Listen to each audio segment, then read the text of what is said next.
Labrīt! Tā mums šodien ir ciemiņi atbraukuši. No kurienes mums ir atbraukuši ciemiņi? No kurienes? Liepāja.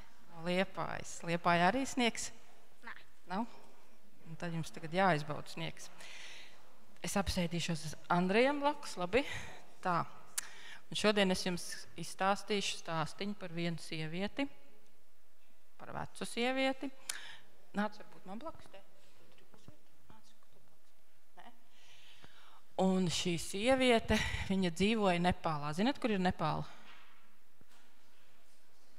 Apmēram. Nepāla tas pie Indijas ir. Reku, nāc tuvāk.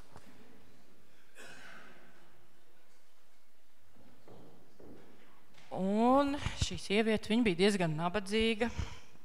Viņai mājās nebija ūdens, viņa nevarēja ieiet dušā, nomazgāties. Un īstenībā man arī pagājušo gadu mums 2 dienas arī bija uz ielas, bija ūdens, vecs pārplīs, mums arī 2 dienas nebija mājā ūdens. Un īstenībā diezgan traki, kad ūdens nav. Ne tu var zobus izmazgāt, ne muti, kur nu vēl ēst uztaisīt un padzerties. Un tai sievietei bija tieši tāpat. Un viņa katru dienu gāja uz avotu pēc ūdens. Un viņai bija tāds koks, tāds.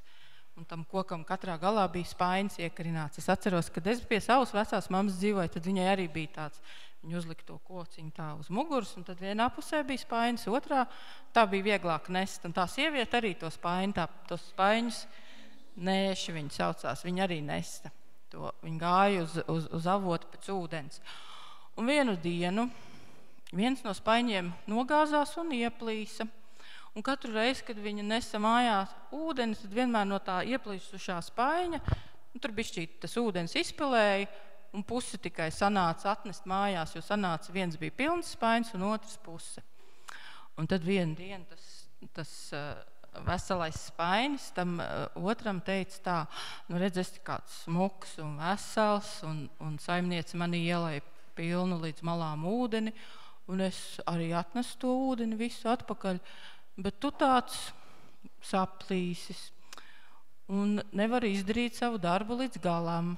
Un tas saplīsušais spainis teica, viņam tā kā nērti bija, un viņš teica, nu jā, es savu uzdevumu nevaru izpildīt. Un viņš bija sabijies, kad saimniece varbūt viņu aizmetīs prom un viņa vietā nopirks jaunu. Un tad saimniece tam spainim, ziniet, ko teica? Viņa teica, tas nekas, ka tev ir tāds trūkums, bet to es ievēroju, tad, kad mēs nākam no avota atpakaļ, tad tanī ceļa pusē, kur tu ej, tur vienmēr viss zaļo, bet otrā pusē ceļam nav nekas sazaļojis. Un es tur iesēju speciāli puķu sēkliņas, un tad, kad mēs nākam no avota mājās, tad tu vienmēr viņas aplēji. Un tagad tās puķas ir izaugušas, skaistas, un es viņas esmu ielikusi vāzē, un viņas iepriecina gan manu sirdi, gan arī visu telpu.